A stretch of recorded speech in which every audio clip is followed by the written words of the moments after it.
અમદાવાદના લો ગાર્ડન વિસ્તારમાં ફાયરિંગ સાથે લૂંટની ઘટના બની। આંગડિયા પેઢીના કર્મચારી પર ફાયરિંગ સાથે લૂંટ થઈ। શખ્સોએ આંખમાં મરચું નાખીને 65 લાખની લૂંટ કરી હોવાની માહિતી છે। પોલીસે ઘટના સ્થળે પહોંચીને તપાસ હાથ ધરી છે। અમદાવાદથી આ મહત્વના સમાચાર, જ્યાં આંગડિયા પેઢીના કર્મચારી પર ફાયરિંગ સાથે લૂંટ કરવામાં આવી છે। આંખમાં મરચું નાખીને લૂંટ ચલાવવામાં આવી। 65 લાખની લૂંટ કરી હોવાની અત્યારે માહિતી છે। પોલીસે ઘટના સ્થળે પહોંચીને આ મામલે તપાસ શરૂ કરી છે। અમદાવાદના લો ગાર્ડન વિસ્તારમાં ફાયરિંગ સાથે લૂંટની ઘટના બની છે, જેમાં આંગડિયા પેઢીના કર્મચારીને લૂંટવામાં આવ્યું છે।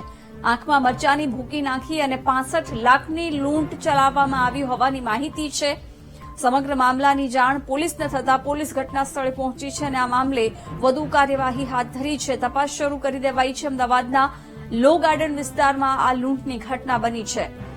ફાયરિંગ વિથ લૂંટની આ ઘટના બની છે, જેમાં આંખમાં મરચું નાખીને 65 લાખની લૂંટ કરી અને આંગણવાડીના કર્મચારીને લૂંટવામાં આવ્યો છે। પોલીસે ઘટના સ્થળે પહોંચીને આ મામલે તપાસ શરૂ કરી છે। અમદાવાદના લો ગાર્ડન વિસ્તારમાં ફાયરિંગ વિથ લૂંટની ઘટના બની। આંગડિયા પેઢીના કર્મચારી પર ફાયરિંગ સાથે લૂંટની ઘટના બની। 65 લાખની લૂંટ ચલાવવામાં આવી છે। પોલીસે ઘટના સ્થળે પહોંચી આ મામલે વધુ તપાસ હાથ ધરી છે। વિગતો સાથે સંવાદદાતા અનિતા જોડાઈ ગયા છે। અનિતા, ફાયરિંગ વિથ લૂંટની ઘટના બની છે, શું અપડેટ?